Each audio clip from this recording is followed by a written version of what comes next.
এটাই তো স্বাধীন দেশ, তাই না গাইস? সেই স্বাধীনতা পাওয়ার জন্যই তো এত কাহিনী করছি, তাই না?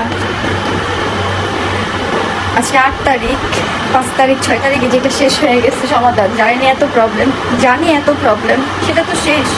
আজকে 8 তারিখ, রাতে 4টা বাজে, এখন ভোর 12টা থেকে আমরা প্রত্যেকটা মানুষ সজাগ। ডাকাত নাকি পড়ছে, মসজিদের মাইকিংয়ে বলা হয়েছে যে ডাকাত পড়ছে। ডাকাতরা কি এত বড় বড় চাপাড়ি, দা বটি, ছুরি নিয়ে আসে? ডাকাত তো ডাকাতি করতে আসে, চুপি সারে ডাকাতি করে চলে যায় রাতের অন্ধকারে। এরকম এত আলোর মধ্যেও এত মানুষের ভিড়েও কি ডাকাত মানুষের বাসায় যায় ভাঙচুর করে ডাকাতি করে? এটা কোন দেশের ডাকাত? এটা কি আদৌ ডাকাত? আর স্বাধীন দেশে কি প্রকাশ্যে এইভাবে কোনো ডাকাতি হয়? এখানে অনেকে আসবেন এখন গাড়ি দিতে, অনেকে আসবেন অনেক কিছু বুঝাইতে। গাড়ি দেন আর বুঝান, যাই বলেন, আমরা তো এই দেশের নাগরিক না? আমরাও তো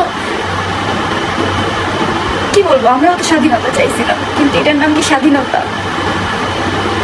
আমাদেরকে কে দিবে সেফটি?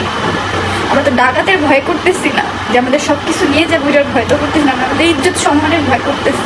সেটা যদি নিয়ে যায় সেটা কে ব্যাগ দিবে আমাদেরকে? দিবেন আপনারা? কেউ ব্যাগ দিবেন না, কেউ ব্যাগ দিবেন না। এতদিন তো আমরা এই প্রবলেমগুলো সাফার করি নাই, এতদিন তো এই প্রবলেমগুলো ফেস করি নাই, এখন কেন এই প্রবলেমগুলো ফেস করতেছি? কেন এরকম হইতেছে? এগুলোর সেফটি কে দিবে আমাদের? আমরা তো কোনো দল বুঝি না, আমরা তো সাধারণ মানুষ, আমাদের কেন কোনো সেফটি নাই?